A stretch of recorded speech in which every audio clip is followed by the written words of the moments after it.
Bien, bueno, parte 3, paso la palabra a las compañeras.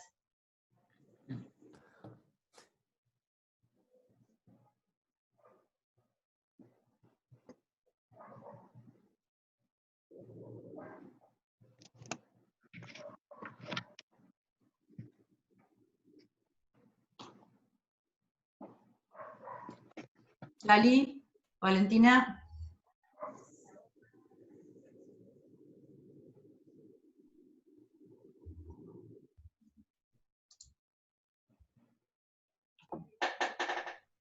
No sé si querés arrancar, Lali.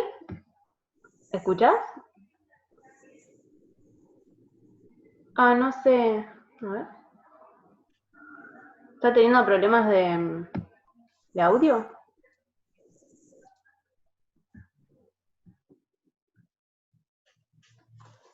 ¿O pánico escénico? ¿Escénico virtual? No, porque ella iba a arrancar Detenida más ahí. que nada introduciendo. A ver.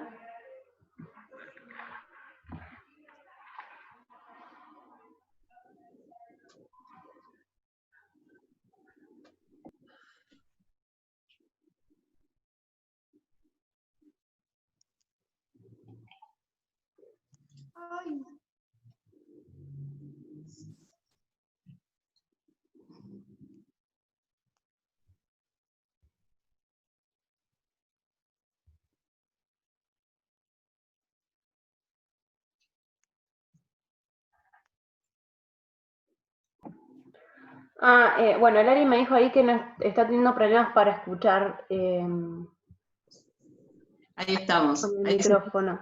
¿Ahí se escucha? Sí, sí. ¿Las dos? Las dos. Ahora no las... Perfecto.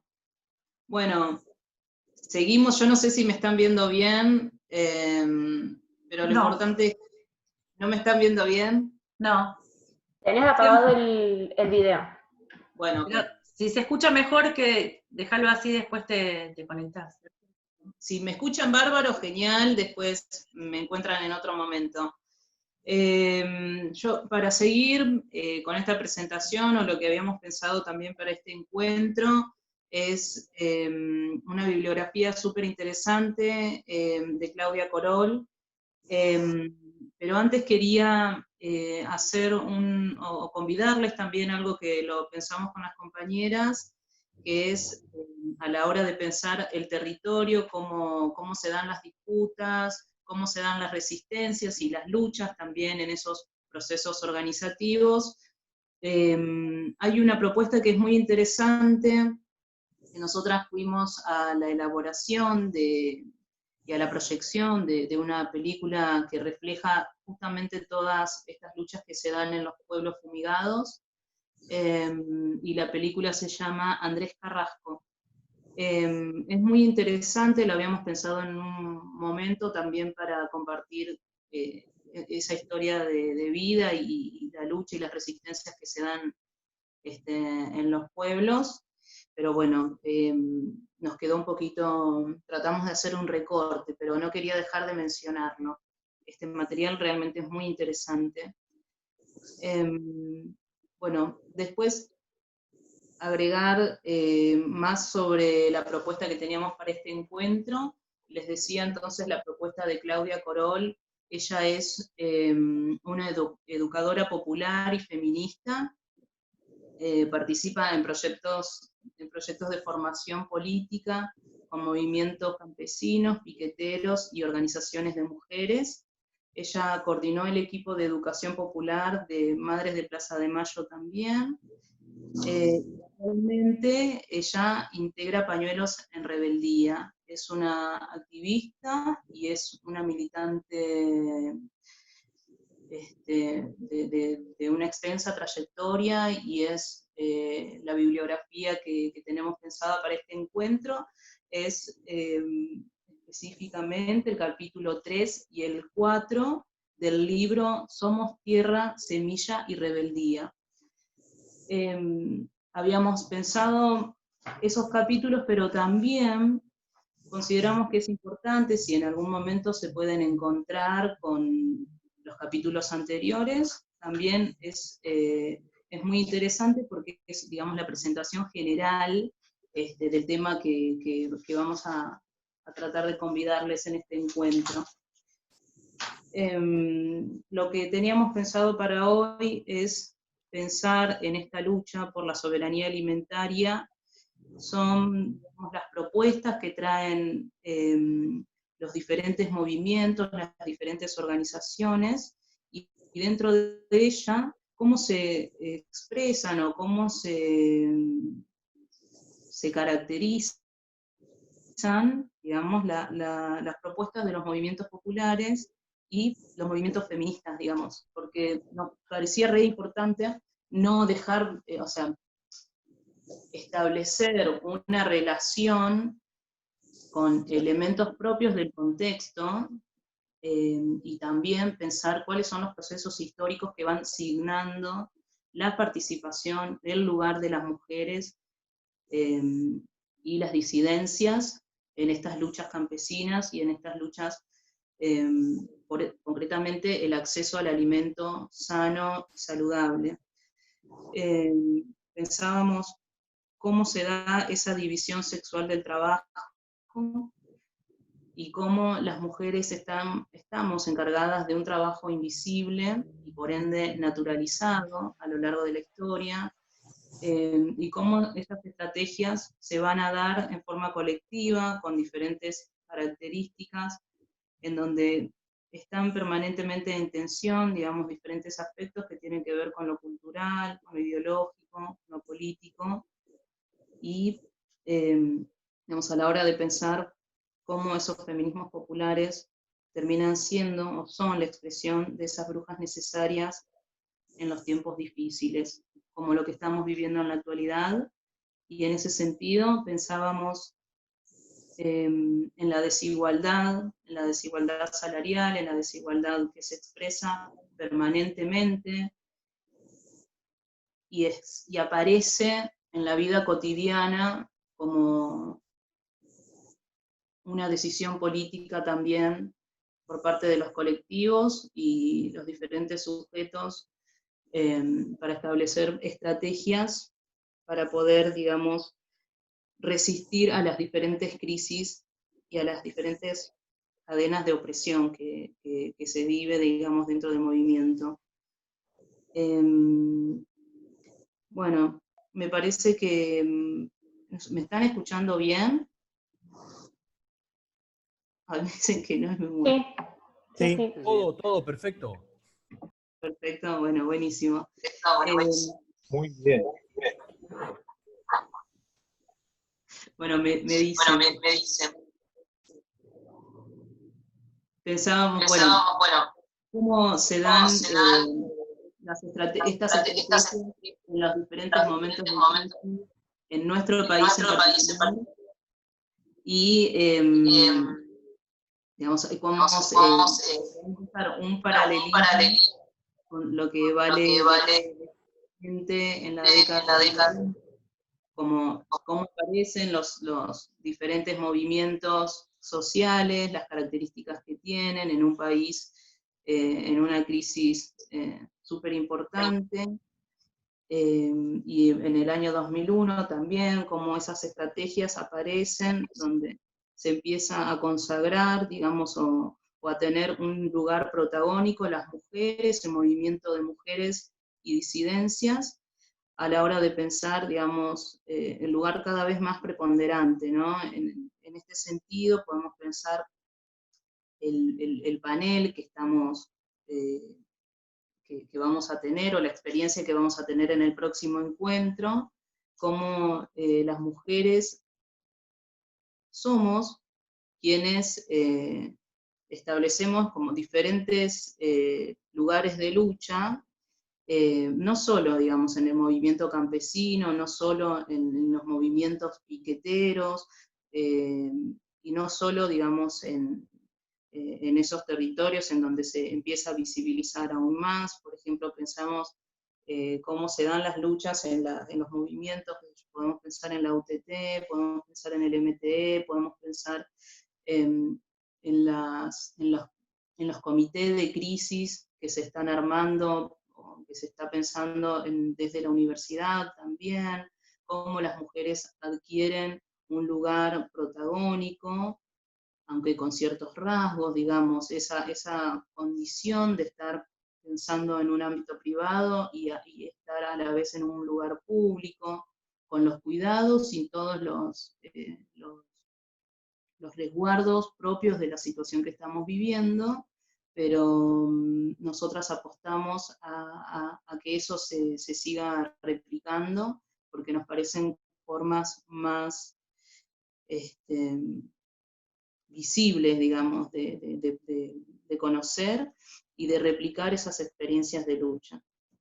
Pero también hay movimientos que son propios de este momento, que tienen que ver con las desigualdades, que tienen que ver con una pandemia y una cuarentena ya casi de 2 meses, en donde esa crisis, digamos, no solo sanitaria, digamos, no solo de salud, sino que también económica, hay grandes sectores que están siendo, que se ven bastante vulnerables, y entonces hay hay una expresión más urbana por parte de las juventudes también, que son, digamos, las encargadas en este momento de establecer también y de marcar una agenda política a la hora de pensar las diferentes resistencias. Pero bueno, no me quiero ir por las ramas, quería mencionarlo también porque me parece que es sumamente importante, y bueno, le voy a pasar la posta a mi compañera Valen en este momento. Acá estamos, ¿se escucha? Genial. Bueno, la idea era retomar un poco, en realidad, esto que había mencionado las chicas del papel de las mujeres en la soberanía alimentaria, gran papel y protagonismo, y en la agroecología, que sin embargo, digamos, históricamente son papeles totalmente invisibilizados, y que se da, bueno, por esto que ya habían comentado, en relación a la división sexual del trabajo, en la división de la vida social entre estas dos esferas de la vida doméstica de alguna manera y la vida pública, en donde la mujer de alguna manera es confinada simplemente al ámbito doméstico, y de alguna manera es a su vez desvalorizado el trabajo de los cuidados de protección y reproducción de la vida social. Y en las mujeres rurales, particularmente, se da no solo la desvalorización del trabajo doméstico, sino también la desvalorización del trabajo productivo, digamos, como trabajadoras de la tierra, porque justamente es visto como una extensión digamos, del trabajo de reproducción biológico y de la fuerza de trabajo. Y cómo es interesante ver cómo todo eso incide en las diferentes desigualdades que las mujeres rurales sufren en relación al acceso a la tierra como un eje fundamental también para poder pensar el acceso a otros recursos, digamos, a la toma de decisiones, a la participación, a la tecnología, digamos, a los créditos, a las políticas públicas. Bueno, y cómo también se reproduce en relación a las organizaciones. Digamos, la autora también va a mencionar cómo eso también incide de alguna manera en cómo se conforman las organizaciones sociales en relación a los productores campesinos, y también, digamos, a las organizaciones urbanas, de cómo el eje y la toma de decisiones siempre está puesta, digamos, en los hombres. En ese sentido, también es muy interesante ver cómo la formación de mujeres, de movimientos particularmente femeninos, proponen de alguna manera una reivindicación de esta desvalorización que por años, digamos, sufrieron, fueron sometidas,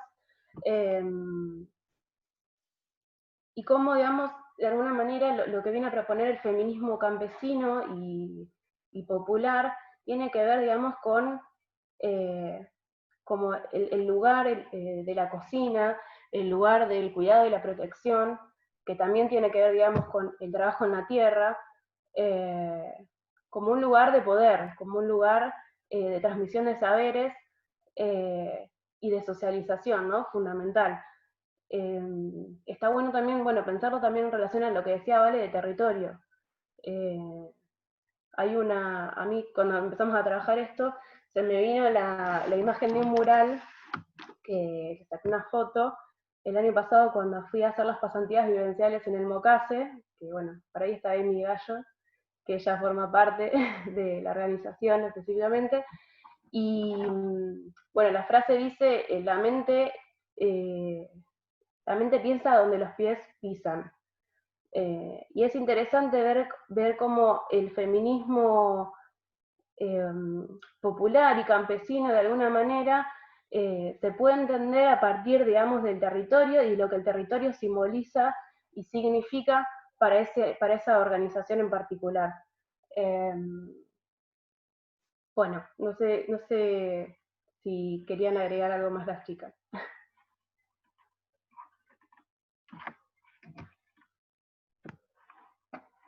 Después para las compañeras y compañeros de trabajo social, nosotras pensábamos también este material pudiendo hacer algunas relaciones o teniendo como puntos de conexión con otra bibliografía que trabajamos también en la profesión. En este sentido, me parece que pensar el aporte que hace Andrea Oliva para pensar también los procesos migratorios que van constituyendo la organización de estos movimientos, pensar el aporte, digamos, de las comunidades migrantes de principios de siglo, están estrechamente relacionadas para pensar la intervención profesional.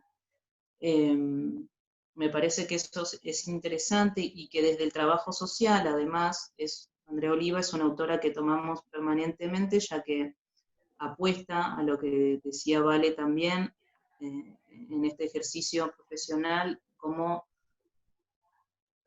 está atravesado y cuál es el horizonte, ¿no?, que tiene, digamos, nuestra profesión. Apuesta a eso, a un proyecto político, crítico, y que sea transformador también. Así que me parece que es un elemento súper interesante.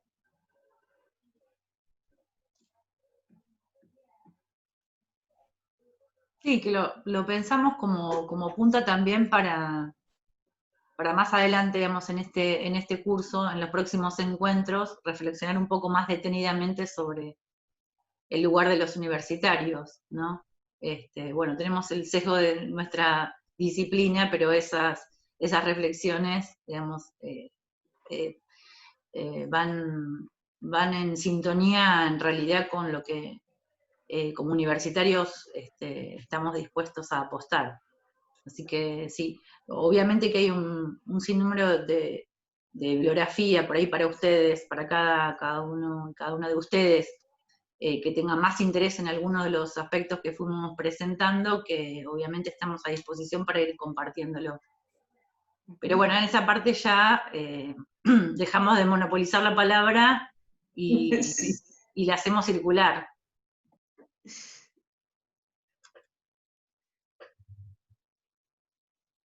Y yo para agregar una cosita, cuando hablaba antes del tema de la experiencia que tuvimos en la cátedra con movimientos sociales y con diferentes actores, bueno, no fue solamente aquella que tuvimos la oportunidad de formar parte del curso aquel de formadores para liderazgos rurales, sino que, bueno, los compañeros también pueden contar todas las experiencias que implicó la asamblea en contra de la autopista, la bajada de la autopista aquella que pasaba justamente por el actual Centro Comunitario de Extensión, ¿no?, en Santa Elena, y un sinnúmero a lo largo desde el 2003 para acá, venimos participando en muchísimos colectivos desde la universidad y desde nuestras propias prácticas, ¿no? Sumando cotidianidad y la lucha, digamos.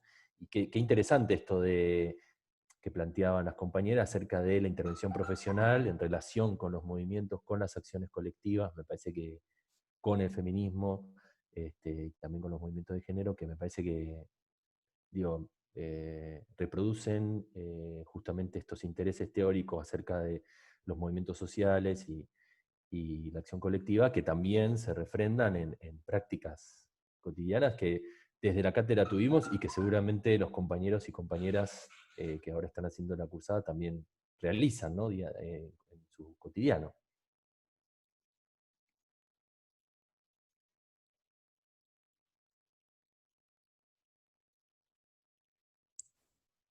Y yo sé que había una compañera de la cursada que está haciendo un trabajo muy interesante en este momento. Si ella nos puede comentar su experiencia actual, ¿no? En este escenario de pandemia.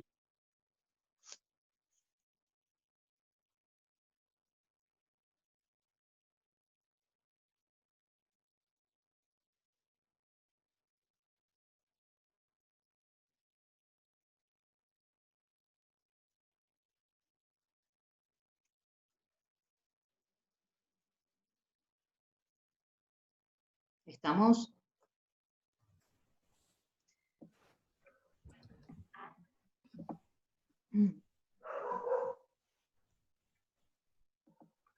Se aceptan aportes, se aceptan críticas, sugerencias, movimientos sociales, acciones colectivas. No, yo por mi parte quería comentar que, por ejemplo, yo no me presenté la otra vez. Por mi parte estoy haciendo el curso por interés desde mi futura profesión, que es la licenciatura en nutrición, y abordando también todo todo lo que me moviliza con respecto a la soberanía alimentaria en sí, en cuanto al acceso realmente que existe de una buena nutrición y demás, y cómo no podemos, o sea, no puedo hacer oídos sordos a eso, digamos, pero al margen de todo el interés desde ese punto, también como feminista me pasa que cuando empecé a escuchar esto del ecofeminismo, como que en un comienzo no comprendía bien cuál era el rol dentro de, o sea, por qué sería digamos, algo que las feministas deberíamos problematizar, o mejor dicho, como luchar, antes de comprender bien qué era esto del ecofeminismo, y de repente empecé a comprender la lineal relación, digamos, que también tiene la soberanía con esto de... estoy muy... Perdón, tengo mucha vergüenza en hablar en cámara, por eso de atrás no me presenté. Pero básicamente esto de por qué, o sea, la relación que tiene el feminismo también con esto de soberanía, esto de estar inmersos en un sistema patriarcal en el que no solo el hombre es propietario de, digamos, o sea, se apropia del medio ambiente y lo quiere explotar y demás, sino que también, bueno, de las mujeres, bueno, me pongo nerviosa. Pero en definitiva, o sea, como que empecé a comprender un montón de otros aspectos que también implican soberanía alimentaria, y tanto como el rol de las distintas profesiones, y a esto quería ir, como también desde el lado del feminismo. Y entonces, nada, estoy de repente como iluminándome cada vez más con esto de la implicancia que tienen varios aspectos. Bueno, no redondeé la idea, perdón, redondeé un poco mejor y aporto. Sí, se entendió muy bien, se entendió perfecto, sí. Porque, claro, también se ha incorporado una idea de la defensa de la ecología en términos tradicionales. Y bueno, justamente en estas décadas también hay un movimiento que tiene que ver con la justicia ambiental que no tiene nada que ver con esa visión utilitarista en términos de los recursos naturales, sino que tiene que ver con digamos, la defensa de la vida humana. Entonces, ahí hay también un sinnúmero de organizaciones y movimientos que aportan un ecologismo, digamos, diferente. Podemos hablar eso, de una justicia, el movimiento de la justicia ambiental. Por ahí en algún momento desarrollamos algunas otras cuestiones. Y ahí obviamente el feminismo tiene mucho para ofrecer.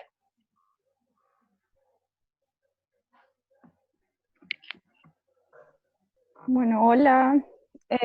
Yo sí me presenté la vez pasada, pero por las dudas soy Luisa. Nada, quería exteriorizar que me parece muy importante que hagan una conexión con lo que es el curso de soberanía alimentaria y lo que es el movimiento feminista, teniendo en cuenta y siguiendo un poco a la autora Claudia Corol, que nada, el acceso de las mujeres a la tierra no es solo una cuestión política, sino también económica, ideológica, cultural, y nada, que es necesario trabajar. Y también recordarnos como los diferentes mecanismos de opresión y de represión a los que estamos expuestos diariamente, como mujeres, como niñas, como campesines, como indígenas, y nada, el lugar paradójico en el que estamos situados actualmente, donde si aceptamos el modelo agrícola que se nos está imponiendo, estamos aceptando un montón de cuestiones como enfermedades, monocultivos, agroquímicos, y si lo rechazamos es también como que se nos niegan toda oportunidad de salir adelante, ¿no? Herramientas, técnicas, se nos quita la tierra, se nos da una tierra improductiva. Entonces, nada, como tener presente siempre eso y nada, quería expresarlo nomás. Saludos a todos y a todas. Bueno, muchas gracias, Lisa. Yo quería agregar una cosita muy chiquita que me vino a la cabeza, que es que cuando empezamos el curso se llama Soberanía Alimentaria, Movimientos Sociales y Universidad. Y una vez hablando con una profesora que fue formativa mía, que fue mi tutora, me decía, bueno, pero qué título tan ambicioso, ¿no? Porque abarca demasiado, ¿no? En esta idea de que tenemos lo más específico posible. Y creo que esta clase refuerza mucho la idea de que por qué la soberanía alimentaria se entiende a partir de los movimientos sociales, lo que implicó acuñar ese concepto que provenía de Vía Campesina, el tema de la universidad, porque nosotros estamos acá dentro de la universidad y porque somos actores de la soberanía alimentaria, digo, reforzar esa idea, ¿no? Ahora más que nunca me doy cuenta de que el título tiene mucho que ver. A veces ponemos título y nos decimos, bueno, en este caso, nada, eso.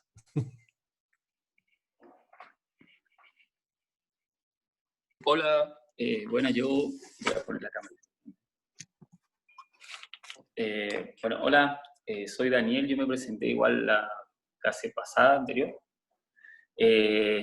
Y bueno, quería, con toda la introducción también que habían dado las profesoras, comentar un poco una experiencia de parte de... O sea, yo trabajaba dentro de un proyecto de extensión aquí en una escuela en Berisso, por parte del proyecto de extensión por parte de la Facultad de Ciencias Naturales, que se extendía con exactas.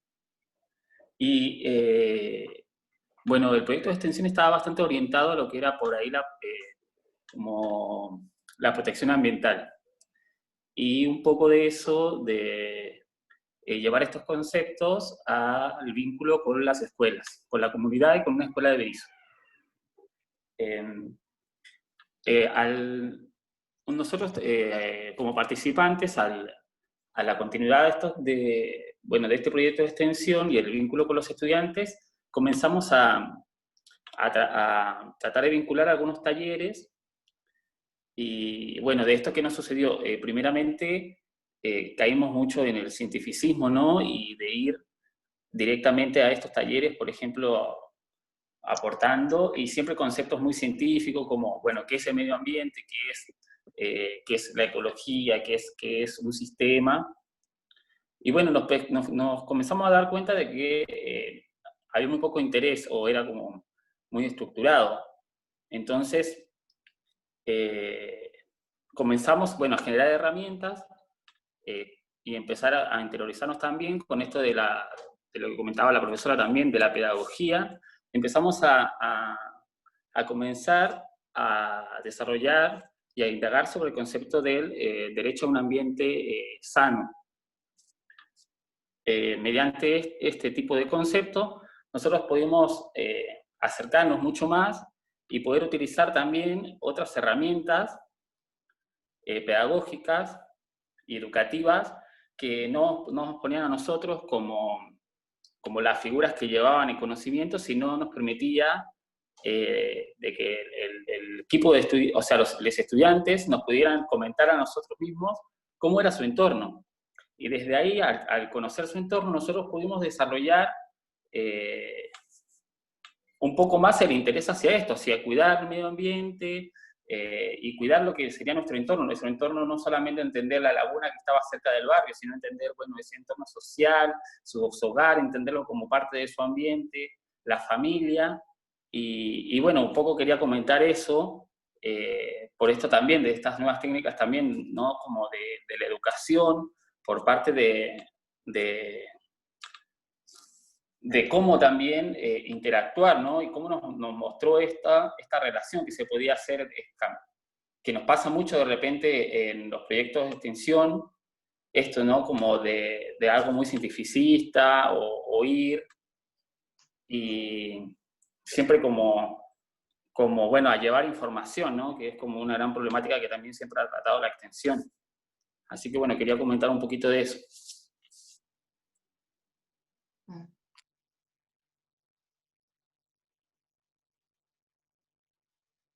Bueno, sí, justamente nosotros tenemos una visión particular, no sé si particular, pero una visión construida de discusión y de debate acerca de la extensión, de esto que vos decías, de llevar los conocimientos, de cómo hermanar lo que sabemos, nuestros saberes, y eso de construir conocimientos cohabitables, digamos, ¿no? Lo que nos pasa a nosotros, lo que nos pasa también a los sujetos o a los actores sociales involucrados en la extensión. Es una preocupación también la cátedra, me parece, y justamente todo este basamento conceptual y teórico acerca de la acción de los movimientos sociales y de otros conceptos también, me parece que refuerzan esa idea de problemática, de cómo unir un ellos y un nosotros dentro de esa acción, ¿no? de la extensión, del acompañar a los movimientos sociales, de la ayuda, digamos, a establecer sus formas de organización. Es interesante. Quedan 3 minutos, queremos más participaciones. Igual me parece que lo vamos a iniciar, ¿no? La reunión. Bueno, vale, no veo que está, pero la moderadora. Hola. Sí, estoy. Sí. Sí, estoy. Sí, le aviso a Emiliana y arrancá que sí. 2 minutos y hacemos la última parte, ¿sí? Así que todos los que y las que se animen, tenemos una quinta parte, no sé cuánto. Bueno, pero ¿hago el aporte ahora o después? Arranca ahora, yo te aviso. O sea, son 2 minutos. Empezá y después retomamos, sí. Bueno, son varias cosas que venía anotando a lo largo de toda la clase.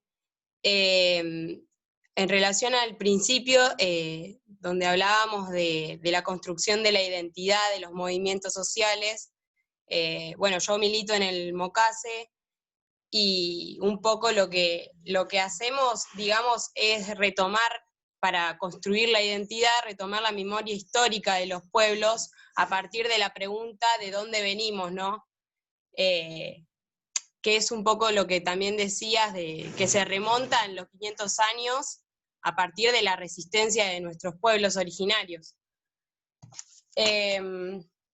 Después, un poco tomando la cuestión de la educación, me surgían las preguntas de para qué y para quién nos estamos formando, ¿no? Sabiendo que estamos en la universidad, entonces todo este conocimiento que construimos, al servicio de quién y con quiénes lo construimos, un poco también haciéndole la crítica a esta educación, si se quiere, más bancaria, que está inserta en un proyecto, digamos, social,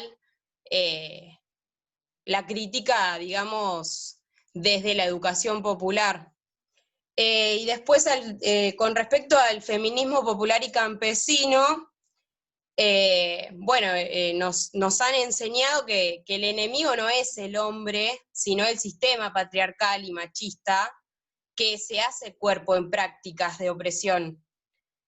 Y bueno, y desde ahí entonces la valorización, ¿no?, del lugar de las mujeres y otras identidades también, digamos, valorando y poniendo,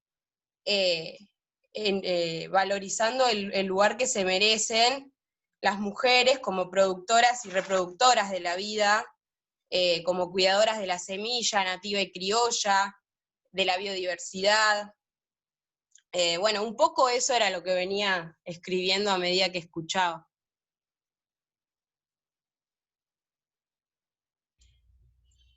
Buenísimo, sí. Hay una categoría que plantea la autora que es justamente el origen de las